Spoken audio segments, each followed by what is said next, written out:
Imagine you poured your heart, your soul, and your savings account into an online business just to watch it crumble. And the truth is that I have coached over hundreds of people in online business, and I see it happen every single day where somebody gets so excited, but then it doesn't understand why it's not working. And usually it's down to one of these three key areas I'm going to explain in this video of mindset, strategy, and execution as to why it doesn't work. But because you watch this video, you're going to be able to prevent that from happening to you and turn a struggling business into an absolute success story. I'm Coach Danielle. I am a seven-figure entrepreneur who's been able to make over $100,000 a month working literally 5 hours a week, have been able to be a homemaker, retire my parents, travel the world, and to be able to do it all while honoring God. And so if you're interested in more content that teaches you how to be a kingdom financer and a biblical entrepreneur, then make sure you hit subscribe for more content. Now let's get right into the video. So the first category we're going to talk through the top 3 mistakes for is mindset, as this is the foundation of your success. The first problem that people have is selling with logic. And what do I mean by that? I am willing to bet that if you're watching this and you're interested in business, you would probably consider yourself a more logical person. You probably would say you're somebody who doesn't like the fluff, who wants to cut everything out and get straight to the point. And I'm going to tell you what the problem with that is. Your customers are not the same way. And so what a lot of people end up doing is they'll create sales pages, they'll create videos, they'll create marketing or content, and they'll say, I'm just going to get straight to the point and going to cut out all the fluff. And what does that fluff actually do? Well, the fluff is actually like saying, I'm not going to make a burger without any lettuce or tomato or cheese. I'm just going to put the meat on a bun and I'm going to give it to them like that. And nobody wants a dry burger that has no sauce and no anything else. Nobody wants to go and pay for a hotel that is bare and has no decor and no art and no furniture. And what you don't understand is that people actually buy with emotion and justify with logic. The reason a 13-year-old girl takes her allowance money to go buy red nail polish isn't because she has studied and looked up all the effects and seen how logically red nail polish is going to increase. It's because her crush at school, she overheard that his favorite color is red, and now she's going to go get it. And she's going to justify it with logic by saying, hey, I could actually use this more than once, and I'll be able to save money not buying X, Y, and Z anymore, and blah, blah, blah, blah, blah. But again, all of us actually are much more emotional than we may realize. And so what happens when you do this is that you remove that emotional element, and then you also remove any reason for the customer to move forward, because we do not move forward because something makes sense. We move forward because of the way it makes us feel, and then we make that make sense. And so that was one of the biggest mistakes that I've seen customers make, and they'll tell me that they have a course or a program or product that's not selling.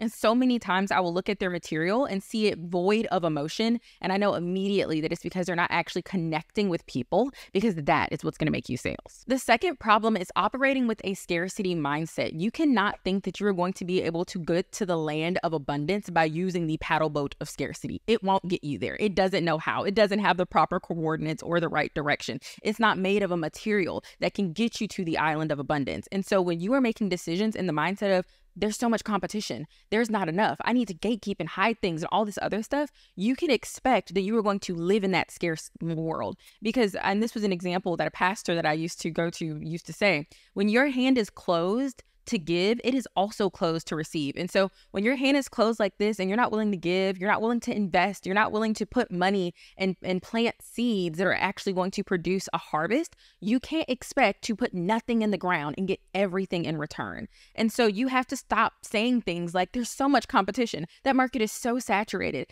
If you don't hear anything else I say this entire video, I want you to understand that God only made one of you. And so it doesn't matter if the tips that you're saying are the exact same tips that somebody else said, or if the method you're teaching are the exact same as the method somebody else is teaching, or the product is the same, because you know what's going to differentiate you is you, because God didn't give anybody else your experiences, your insights. And I'm telling you, there is somebody in the market right now that is waiting on you to get up and do the things that God has called you to do. And I would say that you're only going to hurt yourself, but that would be a lie, because you're going to hurt everybody else who is waiting for you to stop being scared of, quote, competition, and understand that competition is simply confirmation. If there are other people doing it, then it simply means that there's a market for it and that there are a lot of people with that need. And I guarantee you there's somebody who these other 1,000,000 people who are talking about the same thing, they're not resonating with them. It doesn't click for them. But then when they see you, that aha, that moment of peace is going to set in, and they're going to know This is who they've been waiting for to lead them to whatever it is your assignment to lead them to. The third problem is that you are not quitting enough. And what do I mean by that? Is that people think that the people who succeed are just people who don't quit, but it's in fact the people who know what to quit and when to quit that are truly successful. If you don't want to climb the corporate ladder, why are you doing all this stuff at your job? Why are you making a LinkedIn profile? Why are you going out to lunch with your boss if that's not something you actually want to do for the rest of your life? You need to look at your life and create an inventory of everything you're doing and eliminate all of it that's not moving you towards the life that you want to have. What would your life look like if it was full of strategic no's and intentional yeses? And if everything you said yes to was intentional for curating the life that you want to live? Now, the second category is strategy. So once you have your mindset as your foundation, now we can put up some walls and a roof with strategy. And these are the things that people constantly mess up on that literally cause their businesses to nosedive, or worse, never even get off the ground. The number one problem I see when it comes to strategy is new entrepreneurs simply not wanting to niche down. And if you watched some business videos, I'm sure you've heard this advice, but I'm telling you, this is one of the biggest things that I hear new entrepreneurs ignore. And for some reason, you think that you're the exception. And I'm going to guess why. It's because you see Sally Mae Huvier, and she is over here with 15 different niches and millions of followers. And you're saying, hey, well, how come she doesn't have to have a niche? She started with a niche, okay? Prime example of this, that's a great example, is Jackie Aina. I don't know what her current profile is, but she's an online entrepreneur, and she talks about a lot of things now. She talks about travel, her life, luxury, and her profile at one point used to say, I'm the niche, like saying she's the niche herself, right? And there are a couple of other people who I won't call by name, but who are kind of saying the same thing. But if you go back and look at their history, they started out helping one person do one thing. Jackie Aina started out helping women with makeup, and then she was able to expand her brand because she had enough people who cared about her that now they're just interested in anything that she's talking about and anything that she's doing. But you cannot copy someone's level 20 for your level 1 blueprint. And that's why I always say, if you have so many things that you're interested in and that you want to talk about, just think about what you want to talk about first, right? And also consider, what do you actually want to make a business about? What do you want to share about your life? A lot of people in my life say that I give really great relationship advice, but you will never hear me talk about a relationship podcast or anything like that, because that's something that I don't want to talk about on a stage. I don't want to bring anyone else into my marriage or give them the opportunity to criticize or to weigh in on those things. And so just because you might be good at something doesn't even mean that's necessarily the thing that needs to be your business. And so those are things that you want to think through, and considering, even if you have 10 things that you do genuinely want to create a business on, which one do you want to help with first? Who do you want to help first? And that's how you have to think of it in order to narrow your pathway and get through. And not just thinking of a niche, but thinking of what is the problem that you want to help someone else solve. Because can I tell you the truth? There's a lot of people who can say, fitness is my niche, but they don't know what that means. And so if I can ask you for a clarity statement to challenge yourself to, it's to challenge yourself to say, what specific problem am I helping someone solve? What specific transformation am I helping them undergo? What is there before and what is there after? When you can answer that question, you have a niche. The second problem is like a cousin to the first, and that is making sure that your business revolves around providing value to someone else, not simply expressing yourself. Because I find that business owners are naturally kind of very creative and artistic as well. And I do think in a lot of ways that business is an art form.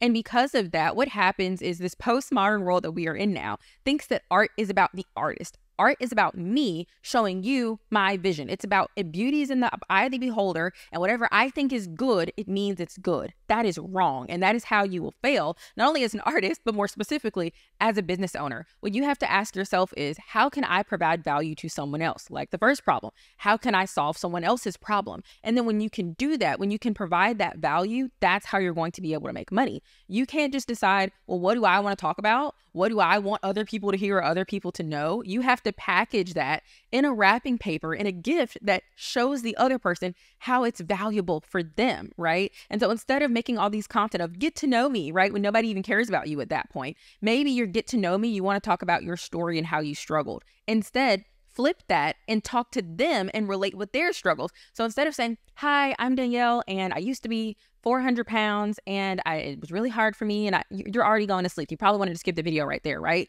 Instead saying, this one secret changed everything and enabled me to go from 400 to 200 pounds. And here's how you can implement it too. Do you see how much that shifted the interests of who the video is for and how it is going to help them. Because instead of it being about me, it's about you. And then once people care about you, then you can talk about you, and you'll have people who just watch because they're interested in you and your life and all of those other things. But when you're building your foundation, the only thing you need to ask yourself is, how can I bring value to other people? Problem number 3 is assuming instead of testing. And I specifically help people with course creation. And for those of you who don't know what that is, it's simply taking your skills, your experience, your knowledge, putting it into an online course that you literally sell without having to do anything except for once. You create it, you put it on a system, and it literally sells it for you. And that's how I make an average of $3,000 a day or so doing this. And all you're doing is selling your knowledge, your skills, and teaching other people how to do things that you have been able to do yourself. And the mistake that a lot of people will make is they'll build the entire course first and then try to sell it, which is a huge problem that leads to so many people not having success. Because once you have spent that time creating that thing, do you think it's going to be really easy for you to give it up if no one's buying it? No, you're going to keep pushing it and trying to make it work, even if it's clearly not catching on with your market. So what do we do to fix that? Well, we do this thing called pre-selling. And that is when we sell the idea before it is even created. And I was literally able to make over $60,000 in a single month, which I know is just crazy because it's still crazy to me. And that was before I had ever even created the first lesson of my course. And so that way I have money in my hand. I have buyers who literally have already purchased it. So I'm not guessing if it actually works or if it doesn't, or if people actually want to buy the course that I'm thinking of creating. And that's something that we teach in my course, Create a Course and Quit. And there is a training that is right below this video in the description that goes step by step over what I do and how you can do it too. Now, the third category that is the final nail in the coffin for people, if they even got mindset right and strategy right, then execution is normally that last thing that determines whether or not you will succeed or fail. So the first problem in the execution category is a lack of consistency. And I know you're probably tired of hearing people say that. Be consistent. But it's not only being consistent, but it's obviously being consistent doing the correct thing. And I've talked in other videos extensively about what it means to seek wise counsel and about getting advice and making sure that you're not trying to go on things on your own, because you don't just need action. A person can be very consistent, but if they don't have the strategy right, if they don't have the mindset right, then you're just practicing doing the wrong thing over and over. But when you have the correct strategy and a formula that you're following, and you have the right mindset and you tack consistency on that, that is so amazing. And that actually is going to work so much better for you. And I especially encourage women to be very intentional about this and figuring out what your cycle is and where you work best on different things. Because just because we have a cycle doesn't mean we don't have the ability to be consistent. But there are things that we can do to optimize this. And for example, I can choose to record all of my YouTube videos for the entire month during a particular point in my cycle when I have the most energy. And so then when I'm going through the tough times, of my cycle, and all I want to do is stay in bed, I give myself that choice. So just be really smart in what actually makes sense for your life and your schedule. And you would much rather do something consistently for a little bit at a time, maybe if it's just 30 minutes a day, then they have these periods where you do a lot of work and then you don't touch it again for another 3 months. So be very mindful of that and not being just very pushing things off, procrastinating, making excuses, that you really set up a time. And I encourage you, if you're at the beginning of your journey especially, set a meeting. And then if people ask you, oh, are you busy? Oh, I'm sorry, I have a meeting. I have an appointment. Say you got a meeting with me, okay? You blame Coach Danielle and you come and you talk to me here on YouTube and you pull out your laptop and you get to work on whatever assignment the Lord has for you in this season. And then that is going to help you to stay accountable. And so instead of having to explain to everybody, oh, I'm working on my business, blah, blah, blah, blah, you just say, hey, I have a meeting scheduled. I can't do it. And then you go and you get to work. The second execution issue that often comes is simply ignoring data and analytics. I have people in my program do different challenges depending on the social media that they are on. And let's take the TikTok challenge, for example, and they will have posted TikToks for 30 days straight, but they will all be doing badly. And so I tell them how to search these analytics and how to figure out what's doing well. And people just won't do it. But that's the secret sauce, is that once you see that something is doing well, you can replicate it and then do it over and over and over again. And that is how we get consistent income. So I'm telling you, if you want to do this quickly and correctly, the best thing that you can do is know that the algorithm is not against you. No one's pushing your videos. You're not shadow banned. It is a matter of, are you giving the customer what they they want? Are you creating content that is producing value? That's what's going to determine it. And if you're looking at your analytics and people are dropping off and no one's clicking your video, it's not that some platform is punishing you. It's that the platform's purpose is not to serve you as a creator, it's to serve the viewer. And so if viewers are not liking your content, they're not clicking it, they're not watching it through, then it's not going to push your content out there. Not to punish you, but to make sure that the customer is having the best experience that they can. And when you understand that and you think, oh, so if I don't have to please the algorithm, I just have to please the customer, then that's when everything can shift for you. And you can learn whether you're doing that or not doing that by looking at your data and your analytics. The last problem, which I've already touched on, is doing it yourself and just going through trial and error. Because the truth is, again, no matter how consistent you are, no matter what strategy you have, what mindset you have, if you do not actually know what you're doing and you're just trying to piece together YouTube videos or blog posts to figure it out, you may figure it out eventually, but it's like going through a maze, right? Certainly you could do it by yourself, but who knows how long you're going to be stuck in there and how much life is going to be passing you by while you're running through hitting those same dead ends. Versus if you could purchase a map from someone or get training or someone to go through the maze with you who's already been there, who knows exactly where the dead ends are and can prevent them. Well, I mean, obviously, it's just going to go a lot faster and it's going to reduce your likelihood of failure by so much, or at least that you're not making mistakes that were easily preventable. And so if you, again, want my help to learn, you can check out the free training that's in my description that goes over the 3 steps that I used to create a course so I could quit my job and come home. And if you want to know the lessons that I learned to become a millionaire by the age of 25 that no one actually talked to me about beforehand, then you'll check out this video right here.